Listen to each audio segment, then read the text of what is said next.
আর এই কাটিং এর জন্যই মনে হয় নিয়েছে। আর মনে হয় যে এটা টেস্টিং এর জন্য ওই যে কাটিং হ্যান্ডটা করছে এই জায়গাতে।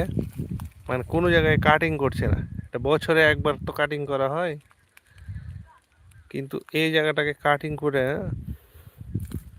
রাখছে এই কারণে সম্ভবত যে ট্রাই করে দেখতো। এখানে একটা টিকিট লাগিয়ে দিছে, কাটিং করলে এটা কেমন বেনিফিট আছে।